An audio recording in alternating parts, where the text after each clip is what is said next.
On a normal day in May of 2017, a sudden disruption in computers across the world implied that something vile was happening behind the scenes.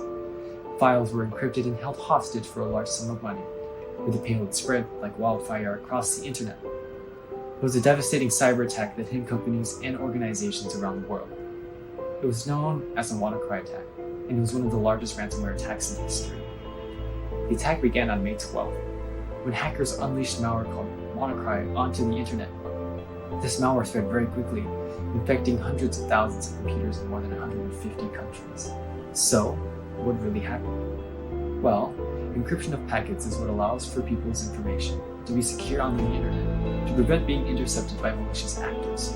This stems from the fact that it converts content into something that is uninterpretable, due to a series of reversible arbitrary operations that obfuscate text using a dedicated encryption key or keys.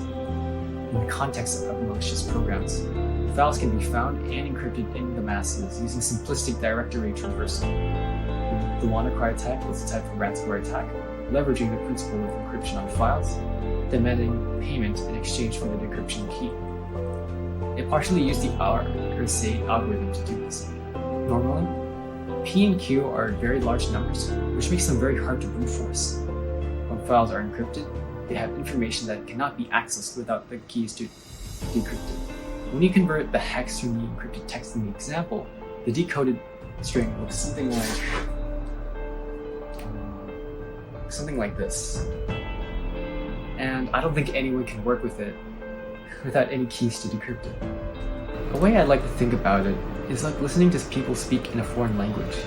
Despite any information being mentioned, it's useless unless there's a way to understand it. On top of the ransomware, what made WannaCry so unique and dangerous was its ability to spread rapidly and automatically across networks without any user interaction.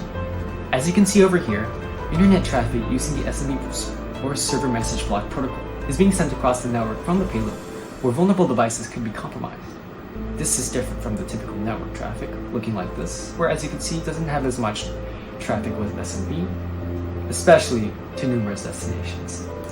Once infected, the WannaCry malware encrypts the victim's files and displays a message demanding a ransom payment in Bitcoin in exchange for the decryption key. The ransom amount started at around $300, but increased over time for those who did not pay within a certain time frame.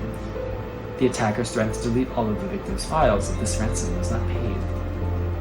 The attack caused significant disruption to operations and resulted in significant financial losses for many organizations.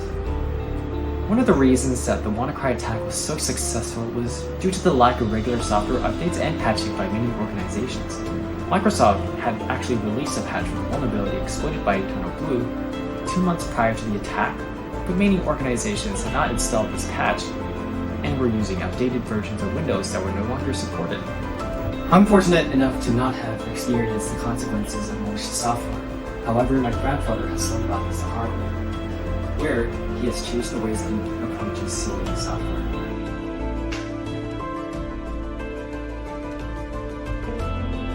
But lately, I have a problem with my Wi-Fi.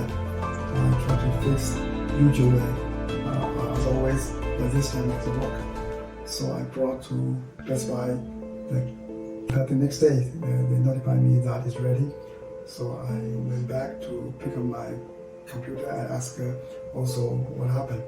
They told me that they found a virus, simply. Just by the virus causing the problem. And they detect this virus. They use Norton antivirus software to detect and remove the virus. And so now my Wi-Fi is working very well, but I become very cautious, so I'm a little paranoid. So each time I open my computer, I always scan with my Norton first. I hope this will not happen again. It is important to learn the lessons from being exposed to malicious software, whether it be the hard way or not. Regardless, the efficacy of WannaCry coupled with the experience of others allows for the risks of cyber attacks to be known and caution for cybersecurity to be